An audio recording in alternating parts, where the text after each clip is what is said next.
Styling this publication as a family resistance newsletter has raised a whole new set of questions.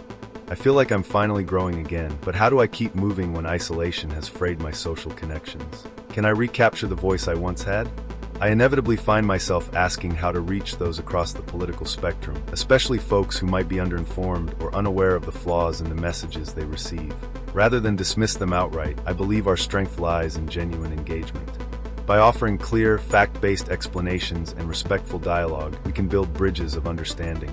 Ignorance is often born of limited exposure rather than stubborn resistance, and together, we can forge a broader coalition to shape real change. One key question I keep asking myself is whether it's time for a new political party, one that challenges the establishment head-on by prioritizing working-class interests and collective well-being. This isn't just about tweaking the system, it could mean a complete realignment of our political landscape. Fair wages, accessible healthcare, robust education, and everyday empowerment aren't foreign ideas to us. Centered on human dignity and economic equity, this movement could galvanize those who feel overlooked or underserved. And if your eyes haven't glazed over yet, congratulations, you're still with me. We might just be onto something. To shift the national conversation, any new movement must master effective marketing. We need campaigns that speak directly to our daily struggles, rising living costs, limited healthcare, and failing education systems, while painting a unifying vision that cuts across partisan divides.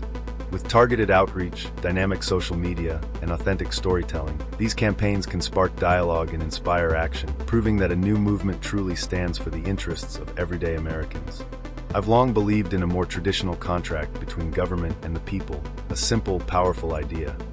The government exists solely to improve the lives of all honest Americans. In return, its faithful service is rewarded with reasonable taxes that empower it to further enhance our collective well-being. And this promise should be delivered equally, regardless of race, ethnicity, age, gender, religion, sexual orientation, gender identity, disability, or economic status. Lately, popular sentiment has been shifting. More people are questioning the status quo and uniting around shared frustrations and aspirations. Every small act of resistance builds on the last, and I'm hopeful these grassroots efforts will merge into an unstoppable force. I share my ideas not as a modern influencer, but in the spirit of our brave founding mothers and fathers. For all their flaws, they strove for something better, and despite my own imperfections, I'm still fighting for that better future. At the same time, a powerful elite, often seen as modern-day kleptocrats, is tightening its grip, staging what feels like a corporate hostile takeover of our politics. This dynamic has only deepened the public's hunger for a grassroots alternative that champions dignity, equity, and accountability. As more ordinary people wake up to systemic issues, from stagnant wages to inadequate healthcare, it's clear that true change demands a broad coalition ready to challenge entrenched power. In this charged climate, the opportunity for a new political movement has never been greater. Another factor pushing this idea forward is the growing sense that the Democratic Party as a brand is weighed down by decades of negative propaganda and endless concessions. Even longtime Democrats increasingly view the party as lethargic, ineffective, or disconnected from the everyday realities of working and middle-class Americans. Now is the time for an alternative, one that cuts through the noise of stale political theater. A fresh movement, unburdened by historical failures and entrenched donor networks, could speak directly to people's concerns and stand as a credible opposition to corporate-driven politics. Admittedly, much of this is speculative and theoretical, yet I can say from personal experience that change is possible.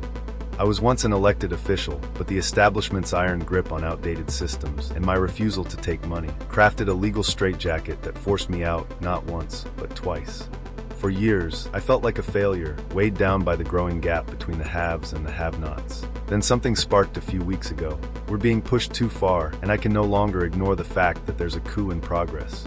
If they're taking everything from me, all that remains is my true nature. I am a fighter. I am a survivor. I am a badass, intelligent son of a bitch who's been beaten down countless times, and I'm not dead yet. Writing from my heart has drawn readers and their support to me. For the first time in years, I don't feel like a failure. I see countless others with a renewed will to fight, and I connect with them daily through my writing. It feels like a wave is forming, and if others are fighting for me, I must amplify our message exponentially. Expect to hear more from me soon. I'm already drafting a political manifesto, as scary as that sounds. But I want to hear from you. What individuals, groups, organizations, or coalitions do you see carrying the lion's share of the resistance work these days? How can we break the MAGA trance?